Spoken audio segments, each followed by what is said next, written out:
Hello, everyone. Welcome to our conversation today on fostering psychological safety. It is Mental Health Month, so I know there is a lot of great conversation and discourse going on around mental health at work. And something frequently we talk about when we talk about mental health at work, when we talk about trauma informed workplaces, is psychological safety. It's kind of a sexy term for the workplace, and with good reason. So, super excited to have another amazing panel pulled together today. So, I will give everyone a chance to introduce themselves, and I will go ahead and start with Kate. Thank you, Stephanie. I'm Kate Johnson. I'm the owner of 123 Limited, based out of Southwest Ohio, providing leadership and learning consulting services. Amazing. And Kate has been with us several times and always has amazing insights. So grateful to have you joining us again. Grateful to be back. Colleen. Sure. Colleen Seringer. I'm a culture consultant, and I help small business owners create workplace environments that employees want to return to the next day. So happy to be here. Love that. Amazing. So great to have you back as well, Colleen. Always have amazing insights as well. And Rebecca, will have you wrap us up. Yes, hi, I'm Rebecca Baumgartner.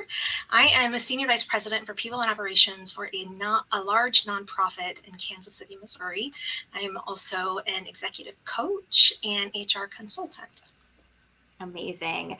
And we have three folks who've been on panels before. So we all know that you guys have amazing insights. So this is going to be another amazing discussion.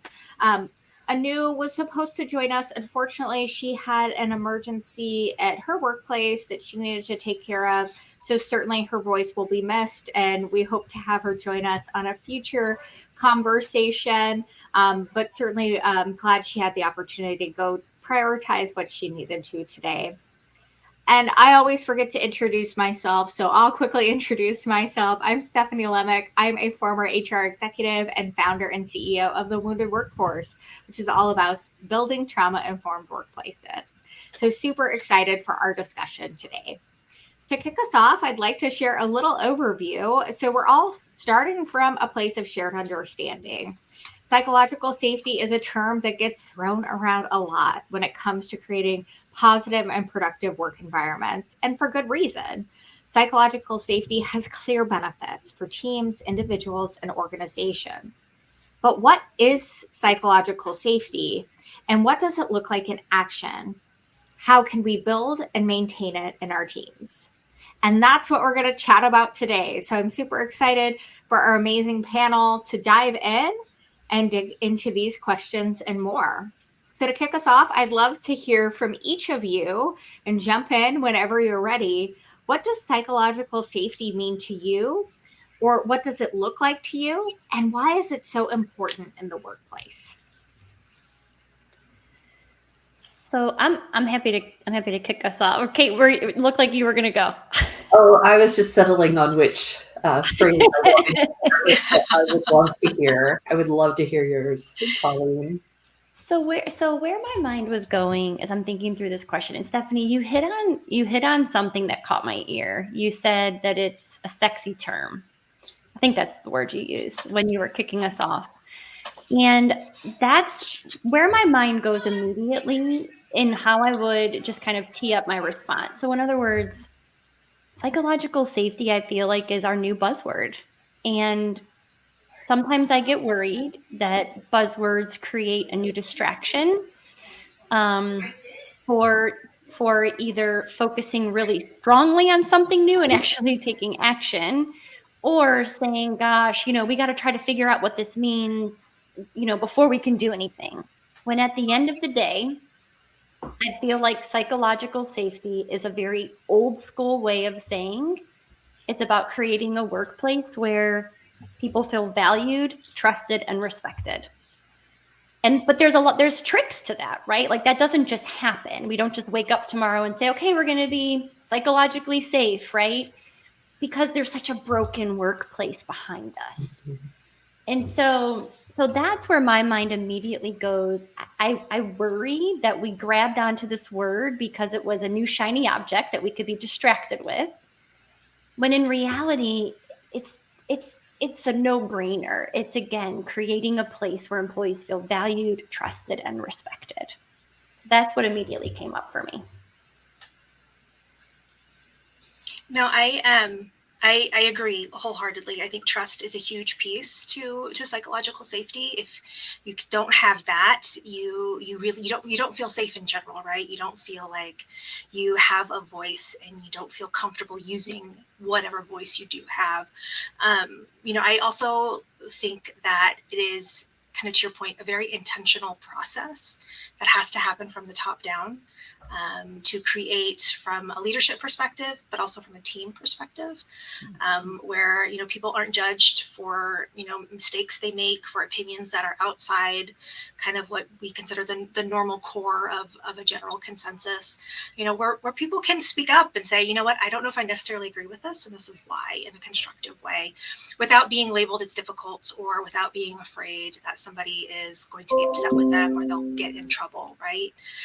So I agree. I think it's very intentional, and I think it is something that if we do let it get too broad, we'll get distracted from the core message. I think we all have experienced some of these buzzwords and these sexy things that have come out, and they tend to morph and change over time, and it's completely different than what the core meaning of it is. But I always like to think of it, when you see in movies, you see the bad bosses in movies. I mean, that right there, I think, is a typical way that people have viewed the workplace, especially in the past. Old style of management and leadership, from like the Jack Welch school of management, is not psychologically safe. And I think you'll see a lot of caricatures of that in films. And so I always say, do you see what Miranda Priestley does in The Devil Wears Prada? Just don't do that. Like, that's a very good way to make it a bit safer. Just don't behave like that. But watch the movie because it's so good. Watch the movie because it's really good. I think I want to go back to something Colleen said about broken workplaces. They're not broken by accident, and a little bit what you were talking about, Rebecca, about those bad leadership, command control legacies that we're dealing with. We have broken workplaces because they're run by broken people. That's just who we are, how we are in the world. Even the best of us makes mistakes and does selfish things, right? I think of, outside of the textbook definition of psychological safety, I think about it as being that environment where humanity is fully embraced, that we understand human error, that we acknowledge it, that we account for it, and that it's okay to be human. We are all in it together and learning. And we don't do it just because it's, a good idea or a great business plan. We do it because it's the best way to get work done together. That ultimately it is about the performance that the team, the individual, the organization is producing. I think it's really important to keep it in that context of, are we accomplishing the mission that we're here to do? I love how you all frame that.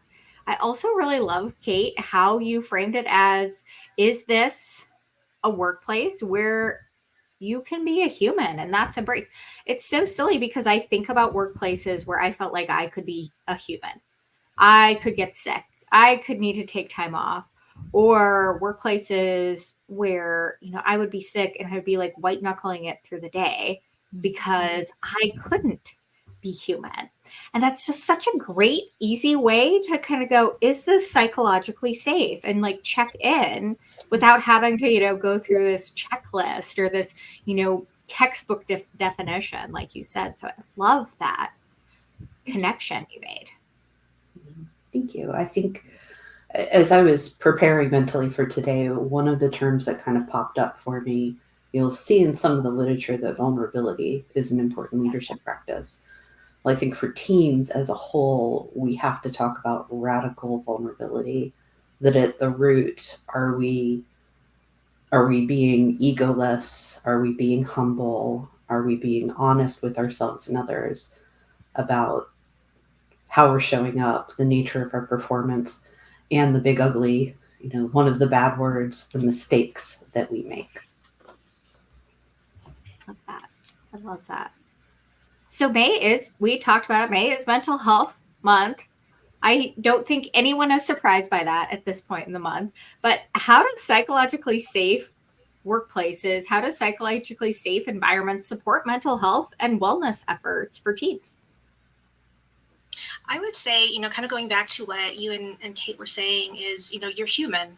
And I think that understanding that we all have things that going on in our life that unfortunately don't leave us once we walk in and once we log into our computers, and having that psychological safety gives us, and I hate to say permission because it feels like there's a level of authority, right? Like we're giving you permission, but we're creating this space where it is okay, right, to be human, to have a sick child you need to go take care of, to be like, what, I need to take a week or so off because I'm kind of burnt out, kind of reducing the stigma behind needing to take a breather or needing to be able to create a better balance for yourself. And then also just, it's okay to ask for help, right? Whether that's personal help or professional help, you've kind of created this space where people can do that. Yeah. And I just to kind of dovetail off that. So I talk a lot about social determinants of health, and work is a determinant of health. Yes, It can negatively impact our mental and physical well-being, financial well-being, all the things. And so the one thing that I typically call out that I think has great applicability here, and it really goes back to the human piece, right, that we brought in, is the workplace should not exacerbate a person's personal challenges, whatever those may be, right?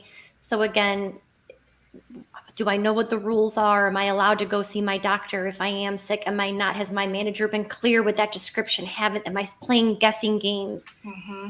Right? So to me, it's like it should be set up in this way. And if it's quote unquote psychologically safe, I think we've achieved that, to take away the fact that my workplace is either exacerbating or not exacerbating my physical, mental, whatever it is, challenges, but health or mental health in the context of this conversation. I want to jump in again really quick because I love, kind of how you said exacerbate. The workplace doesn't exacerbate. So I used to work for very large law firms in DEI and human resources.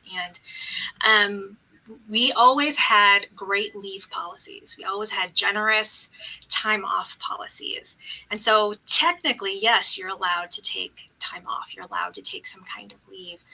But because there was not a lot of psychological safety around it, people were still afraid to take it off. They were afraid that they would lose work. They were afraid that they would, be seen as not committed to the job.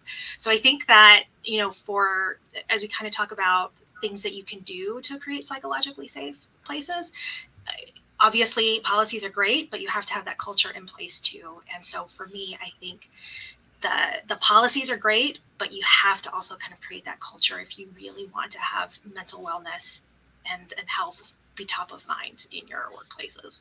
And Rebecca, and I don't want to take us off canter, but I love that you brought that up because it's the perfect example. One of the other things is like, I even add an extra layer so there's culture, but then there's climate. So what I heard in that description, which I think is super common in the legal field, is culture says, here's a policy, here's your time off, but climate says, but I don't really feel that good to do that. I'm going to miss billable hours. I'm going to be frowned upon. I'm not going to look like a worker bee or whatever the case may be, right? Totally. And like I'm not going to be looked at as the next partner. Like I can't, right? So it's just definitely.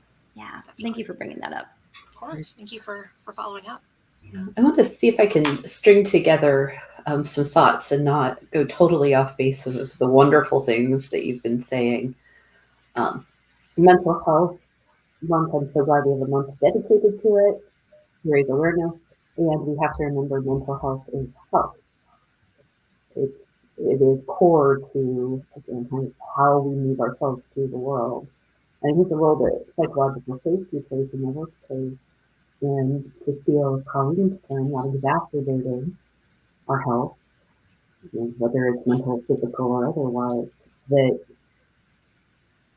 when we think about high psychological safety and high accountability, those tend to be the axes that get brought up in thinking about the benefits. It makes me think of how we need to challenge our bodies and our minds to stay healthy. If we're entirely psychological safe, but there's no motivation or accountability, we're in that apathy or that comfort zone. And that's like not exercising, right? Eating only the foods that taste good, going for the fatty, yummy things. If we're just beating ourselves up and we're not getting rest and nourishment like we need, then we're in anxiety, and that's where we see burnout and bad results physically and mentally. So what psychological safety is supposed to bring is that point where we are learning, where we are growing. So it's like building muscle. It's having great nutrition, good exercise, lots of rest.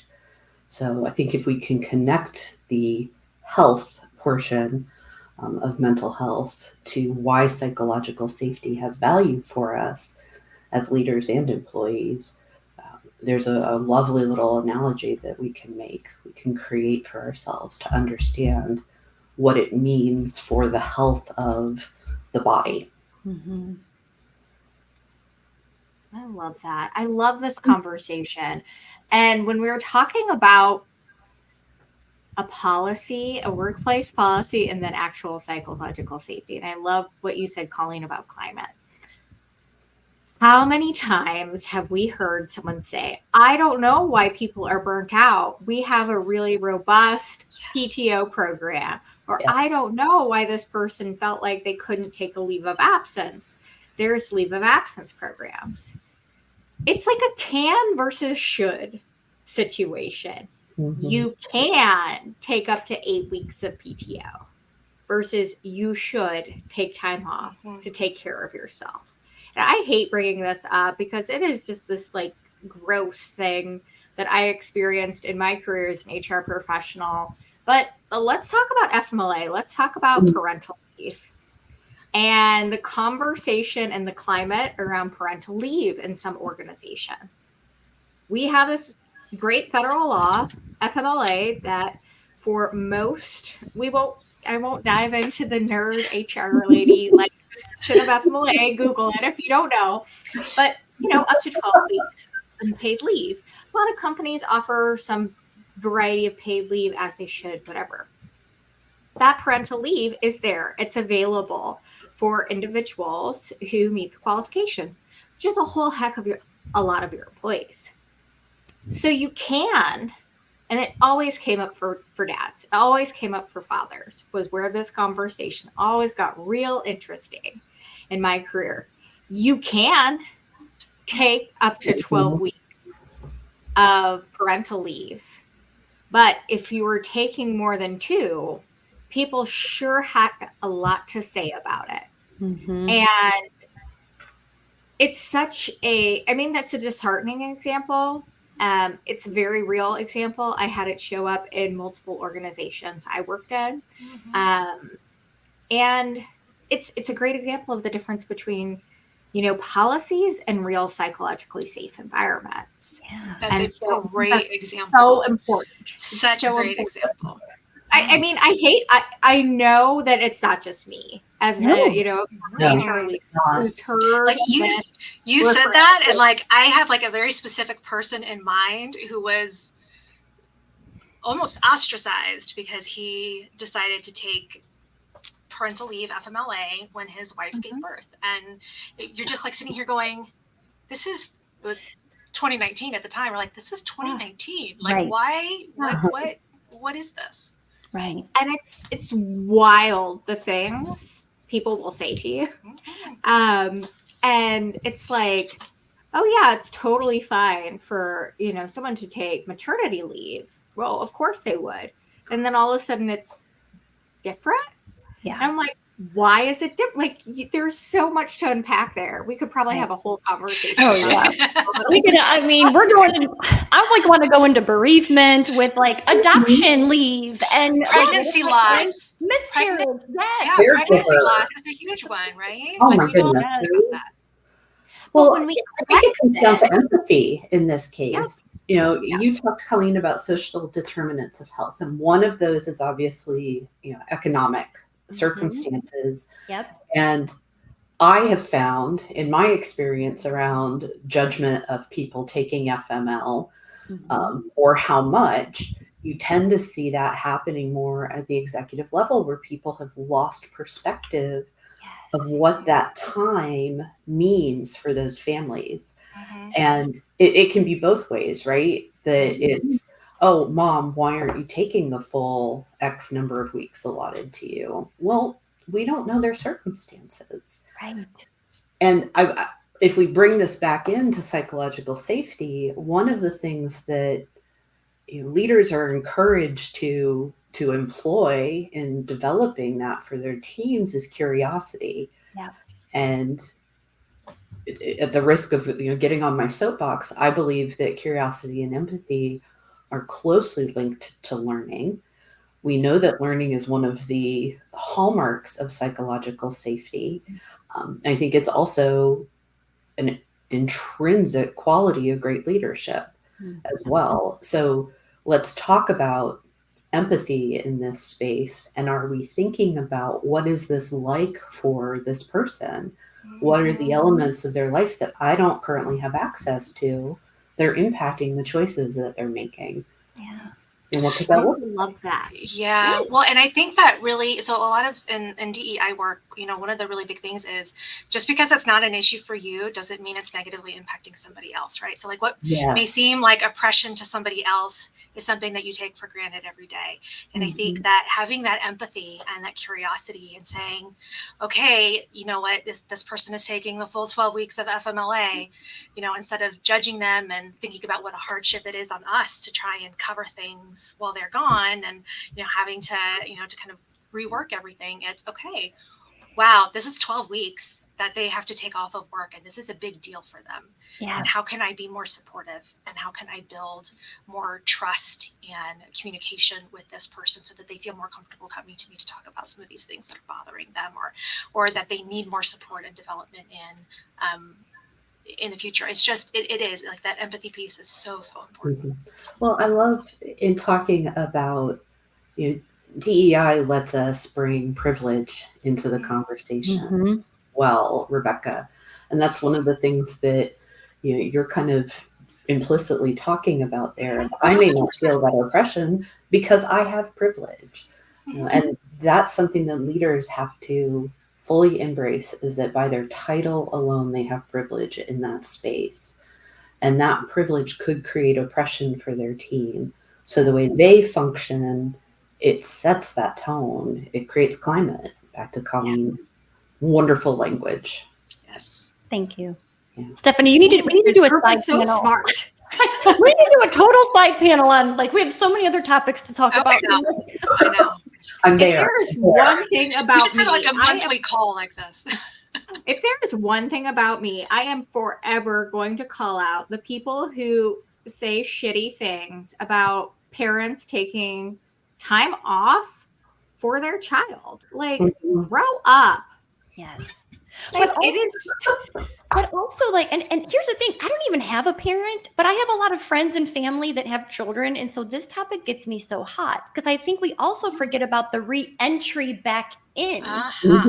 That too should be built in some fashion of some what kind of on-ramping, right? Like we would call it on-ramping, right? Like, yes, you just had a new baby come into your life, and we're not going to expect you after 12 weeks of being gone to come in and perform 40 plus hours a week, 100, like right off the bat. Like, how can we on-ramp them and, you know, part-time and ease them in? And it's a whole thing. Well, even you know, the dads that maybe they aren't taking the FML because it's not accepted, the family can't afford to take, you know, they haven't had enough time, whatever reason, that a father may choose not to, or a father may take the time and a mother may return to work. People get to mix and match on that. Even if they haven't taken the time, even if they've taken all the time, they still have this new life that they're responsible for back home, and they're not getting any sleep because of it. So are we shoring them up and giving them grace during that difficult time where they're not functioning at 100%? And it could be a new baby, it could be a parent that you're caring for who's at end of life, it could be, you know, my husband's stepson was in a car accident a couple of weeks ago with his children. Everyone's fine, but we were all wildly distracted while they were being checked out. It's stuff like that that, because we're human, creeps in constantly for us. And that's one of the reasons that we have to have things like psychological safety, high reliability, like just culture, those very interconnected practices, because mistakes happen. And instead of punishing ourselves and making it worse, are we being gracious? Are we being kind and empathetic about the fact that work is just a part of our lives? And there's so many more big, important things going on. I want to get on my soapbox again for a moment. I'm just like, I got questions, but I'm like, whatever. I want to talk about, I love what you say about curiosity, specifically, Kate, curiosity and empathy. And I think leaders especially need to be very cautious and understand when they're being curious and empathetic, or when they feel entitled to know someone's story, to know information. Because when you feel entitled to have someone tell you all of why they need additional time, support, whatever,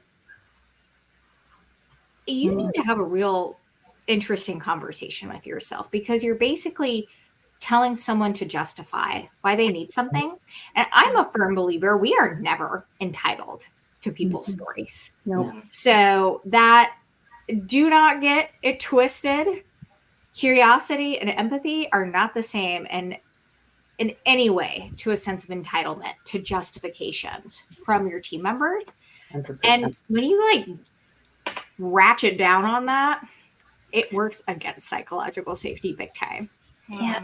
As where my mind was going as you were saying that, Stephanie, is back to my thought process around trust.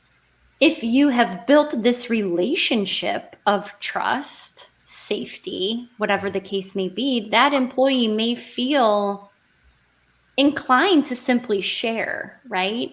Which again is really different than coming at it from an angle of, this is an expectation, tell me. Yeah. Yes, 100%. Well, so we're talking about, go ahead. Sorry, Kate. Well, no, I was going to say, if somebody doesn't open up and tell you, instead of thinking it's a problem with that employee, it's what about my leadership? What about the culture and climate of this organization or this team has made it not safe to do that? And is it something that needs fixed? Yeah. I love this. So back to my questions. We never get through all my questions, but that's okay. Data shows there is a huge discrepancy in managers' perceptions of how much psychological safety they create on their teams and what the team actually feels. So how can leaders create an environment where employees feel psychologically safe? I feel like Kate has been teeing us up for this for this answer the entire time. Kate, I'm throwing this one to you first. Okay, I love it. Well, it hits on the stuff I'm obsessed with. Like, I am totally obsessed with leadership and learning, and this is that thing. I think what we have to ask ourselves is, why don't leaders know what their teams think? Because it's not just in the space of psychological safety that you see that horrible delta, right? It's engagement, it's pay, it's my performance as a leader. And I forget what the effect is called, where high performers think they're low performers. Oh, yes. Yep. I can't Yeah, exactly like what you'll you're see talking about. Yeah. that too. So I think like so many things in leadership, it starts with self-awareness. Yeah. And going back to where we started, that idea of a radical authenticity, Mhm. which includes humility. And, am I willing to really look at the way I am around my people and the impact that my behaviors have on them? And if I'm willing to do that, then am I willing to take the next step? And when it isn't getting the results I want or that the work needs, am I willing to change? Mhm.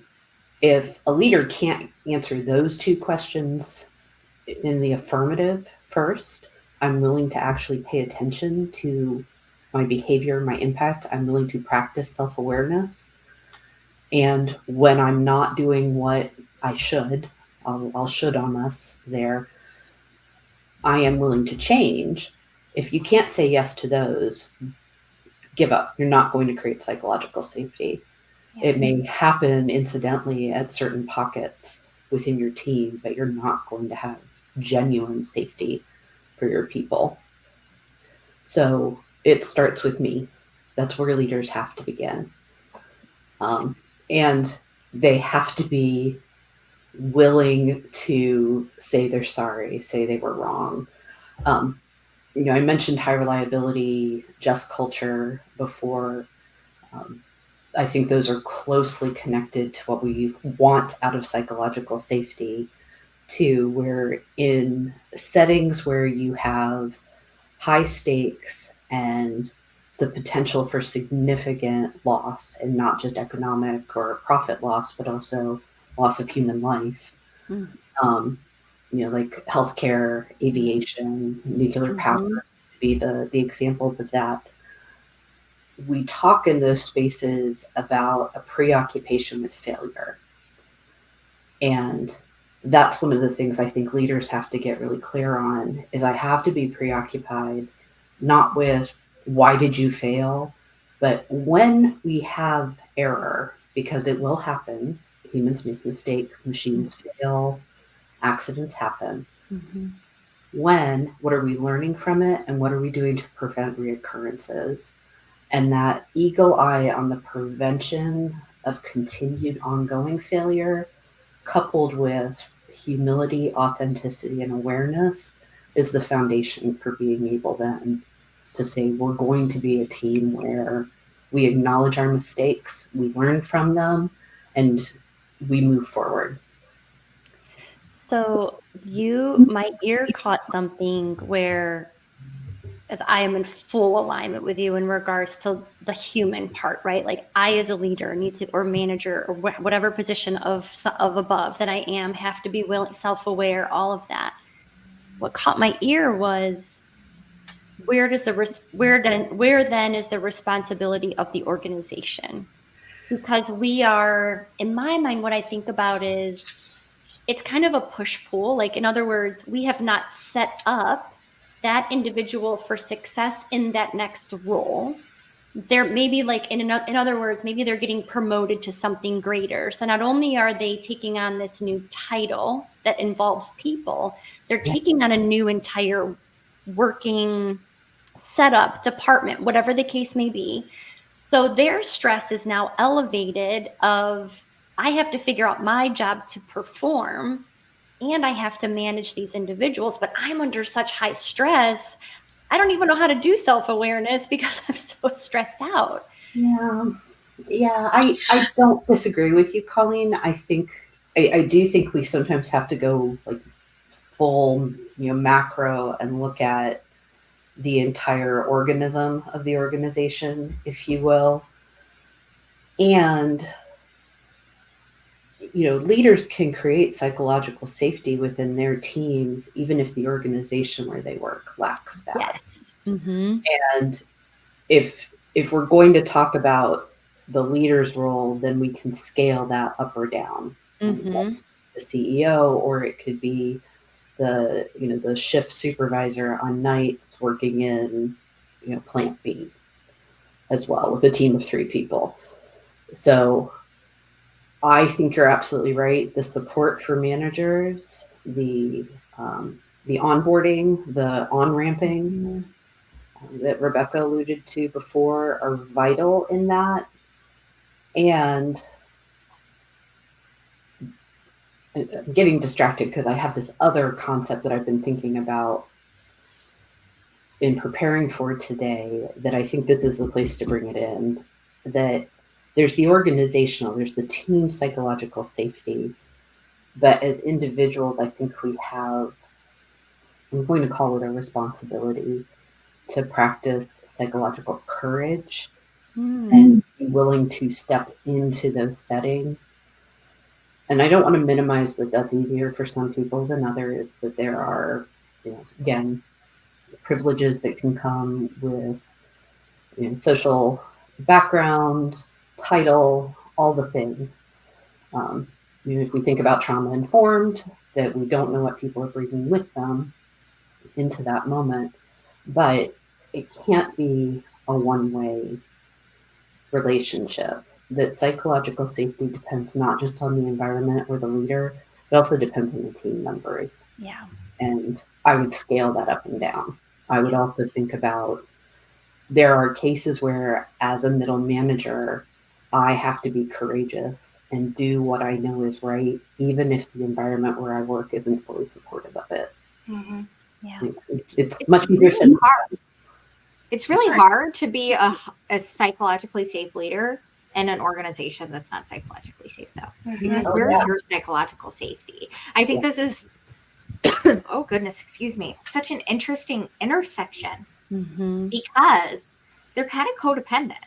Yes, for a while you can be, that I love that, psychologically courageous. Yeah. You can do what you need to do for your team, but then you are getting pulled from every angle. And then again, I say this all the time. Managers are in such a tough spot. I don't think they've ever been in such a challenging situation as they are in our current work environment.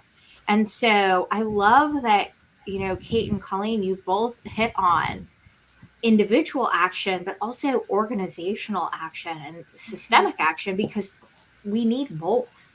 Yes. Organizations need both. So I love that. Well, and I think it's really interesting too, because I think it also feeds into the dynamic of, we always promote people based on their skills of their current job, right? And so we don't promote them into levels of leadership and give them the actual leadership training that they need to inspire, motivate, lead teams, right? So especially with younger people who are kind of coming up in the workforce, they have this idea of, from like society saying, oh yes, we need to have psychological safety. But then again, you've got, some of the more tenured or seasoned individuals in more senior leadership positions that still kind of have this command and control type leadership. And they see that as, okay, that's how I have to be in order to succeed in this place. And so then they kind of start emulating, and it's just a vicious cycle. So from that organization perspective, we need to get clear on what kind of leadership are you wanting to see in your organization, and be very intentional about developing those skills, training, and providing support that leads to those outcomes. Yeah.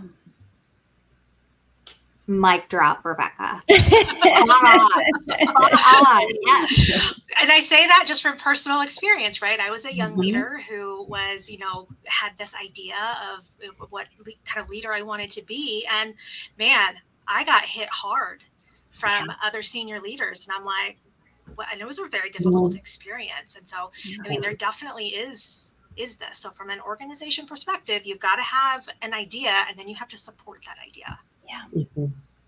Absolutely. So good. Well, we probably only have time for a couple of more questions. So there's an interesting run. I really want we've got like a brain trust going on. So I really want to hear what you all have to say. How do remote work and virtual connection, virtual communications impact psychological safety? And what can organizations do to, build psychological safety in these types of environments or with these types of tools, or potentially mitigate any negative effects you may see? Go ahead. Go ahead, Rebecca. No, you go.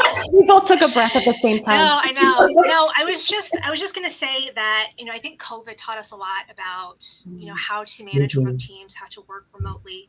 A lot of the work that I did during that time was on how are you continuing to be inclusive with your team, as, we're kind of remote. So for me, a lot of it is, how are we acting in a way that's inclusive to others, in a kind of a hybrid or remote workplace? How are we, interacting with people online on Zoom meetings and team meetings? How are we making sure that everybody is welcomed in, that they feel safe and secure? Excuse me. So I think a lot back about, if you want to have psychological safety, especially in a virtual environment, you have to be inclusive, and you have to be intentionally inclusive in how you interact with people.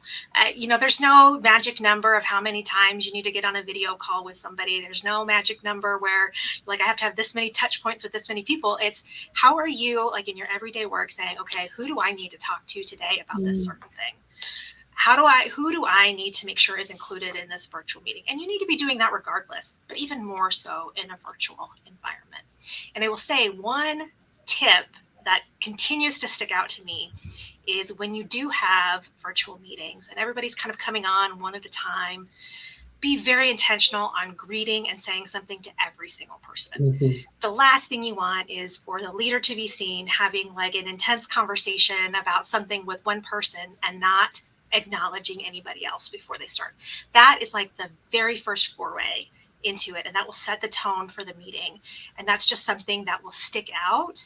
And if you really want them to feel included, be intentional. Go offline and have that conversation with that person. Yeah. Don't have it in front of everybody where they feel like they're not valued enough or special enough to have this one-on-one interaction with the leader. So that's it. That's such a great call out. I know I can relate to that one for sure. Mm-hmm. So I feel like you hit it really well, Rebecca, with like intentional. So because it's about communicating, and I continue to think we are in a world where we are at an advantage because we have so many other ways to communicate. Slack or whatever the chat is, who knows, right? Whatever it is, I need someone to tell me the latest and greatest. But that is not a voice. That is not a face. And those things are actually, I believe, making us less connected, even though we have more ways to communicate.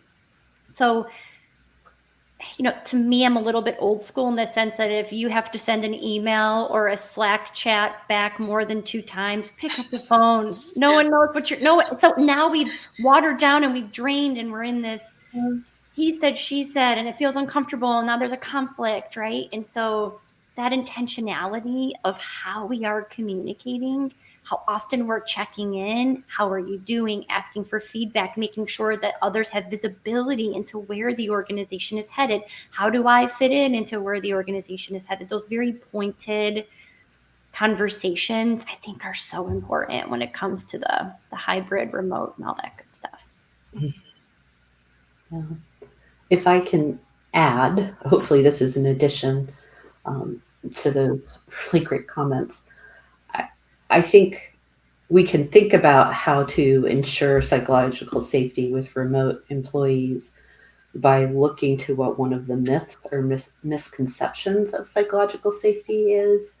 And that's the idea that it's all like sunshine and kittens.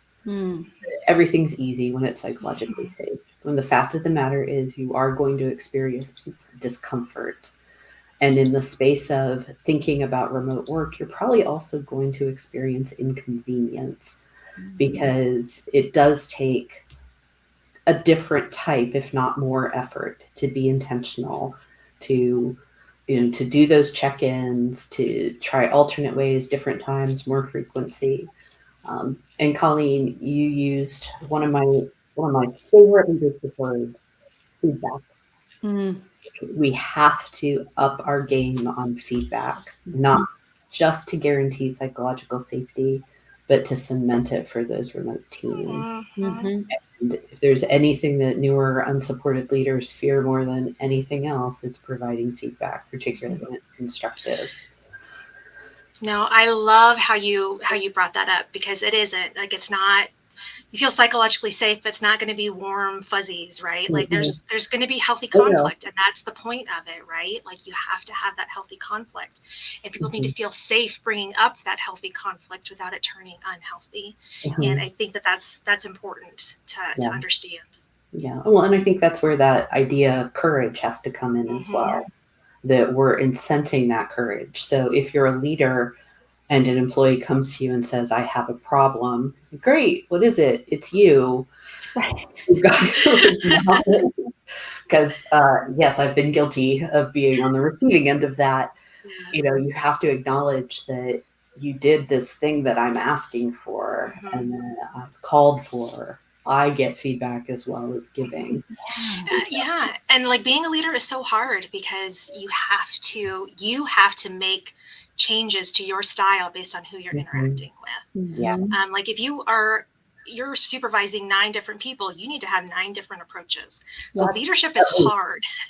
Leadership is hard, and you have to be willing to hear that feedback and be like, you know what, you do this and it doesn't really work for me. This is what works better for me. And you need to be, I mean, it's not personal, right? It's not personal to you, it's personal to them. They are sharing this with you. Even if it is personal, you by choosing leadership, you have accepted the fact that sometimes people will not like you. Yeah. And that ties into that courage, that ties into discomfort. I love that great little, like, take the time and talk to everybody as they're coming in. That is a simple, very simple thing to do. The simple coaching that I give to leaders is when you receive feedback from your team, the only thing you should say to start is thank you. Now, doesn't mean you have to accept it, that you have to change yourself entirely based on that feedback. But when your team is brave enough to come to you and say, hey, Kate, I didn't like the way you behaved in that meeting, swallow your pride and say thank you. Yeah. And that then makes it safe for them to do it again. Yeah. That's great. And Yeah. it also puts you on this footing where I can also bring you feedback. Yeah. Even though I hold a title, we're still both people that have intrinsic value and deserve respect. And you're building trust, right? Yes. You're actively building trust in that moment. Instead of being defensive, you're being welcoming, and you're saying, thank you. I appreciate you telling me this. And that's just a foundational building block to building trust. Even if you only appreciate the courage it took, even if you don't like you said, don't Kate, agree even with if you it, right? agree with the feedback, appreciate the courage that it took. Yeah. And I'm going to have a fun little Taylor Swift reference, because how could we not? If Taylor Swift can acknowledge that sometimes she's the problem, so can you. Yes. I almost went there, Stephanie. The I song know. was playing in my mind. Yes. I am the problem. Yes. We are all the problem sometimes, and that's okay. What makes the biggest difference is acknowledging it. Yeah, and I will say, just from a DEI perspective, and that's just because, so I was at the Uplift conference, Stephanie, that's where we met last year. And, Adam Grant was talking to Mindy Kaling about like humor and humor in the workplace, and how, self-deprecating humor can kind of bring out humility, but it really only does it for men. For women, if they act too humbly, if they do too much self-deprecating humor, it can seem as a weakness. So I'm not saying that that's right or wrong, or saying that that's an excuse for anything. It's just something to kind of keep in mind as well. Yeah. 100%. And actually, for folks listening, if you go check out on the YouTube channel, we had a conversation about humility last year, I believe, and we had a great discussion around how humility is like this tightrope to walk for individuals in traditionally marginalized communities. Yep, because it's kind of a damned if you do, damned if you don't situation. So if you have a chance, absolutely go take a listen to that, because it digs into exactly what you're pointing out, Rebecca. 100%. All right, so I'm gonna try and squeeze in 2 more questions. I'm feeling feisty. So this next question we'll do lightning round, if that's okay. So I would love from each of you if you could give individual team members a quick idea or quick tip on how they can contribute to a more psychologically safe environment on their team today or tomorrow or this week?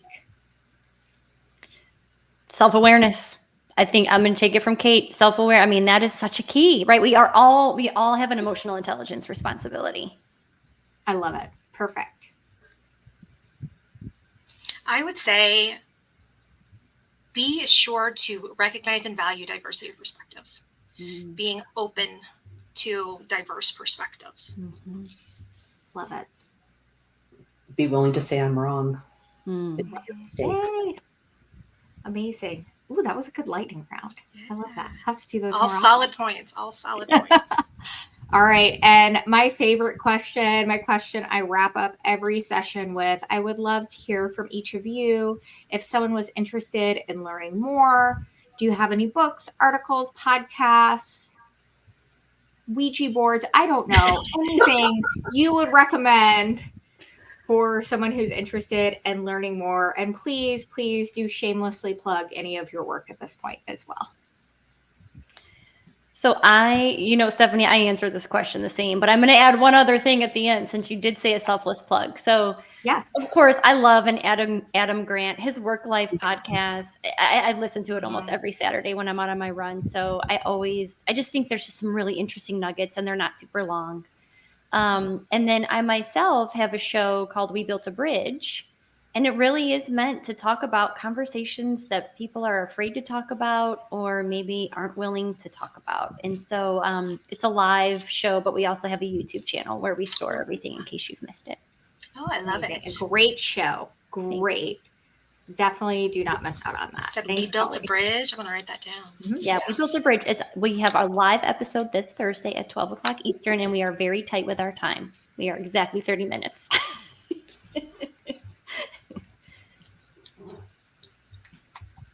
I would say, from a team perspective, I love Patrick Lencioni's The 5 Dysfunctions of a Team. It talks a lot about communication, about building trust, a lot of these things that are like foundational blocks to having, psychological safe workplaces.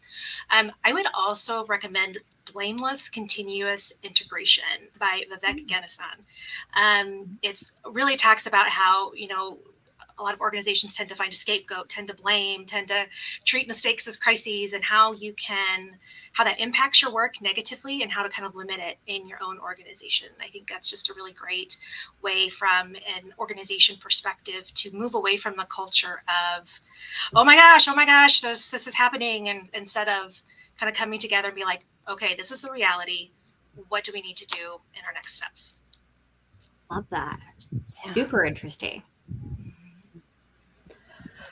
There is a study published by the folks at Crucial Learning, who do crucial conversations, called Silence Kills.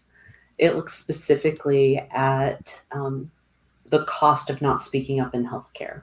And that is, that's my background, so it's a point of reference constantly for me. But basically, they're talking about when we don't speak up, it has really bad results.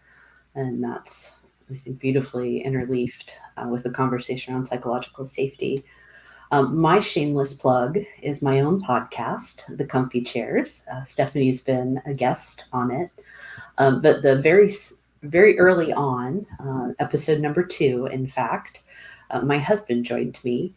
He was a nuclear reactor operator in the submarine Navy way back in his misspent youth. And we spent some time talking about high reliability organizations. Wow. The episode is called You Can't Always Win. Okay. Oh, that sounds fascinating. I know. So fascinating. It is. He's got some great stories. And it's just being able to talk about high reliability with somebody that's functioned in a high performing, high reliability organization like the nuclear Navy, where they really do understand things like you have to speak up, and when mistakes happen, not if, but when, you have to learn from them, to how to swarm around errors and opportunities for learning. You have some really good insight, so recommend that. Amazing. What an awesome conversation. I'm not This was surprised great. at all. But thank you all so much. This was filled with so many amazing tips and nuggets and like 6 other conversations we need to have apparently. Yes. Thank you all for joining in. I hope you have a wonderful rest of the month of May, and make sure to join us next month in June for our next panel conversation. Until next time, be well. Bye, Thank you so much, everybody. Stephanie. Bye.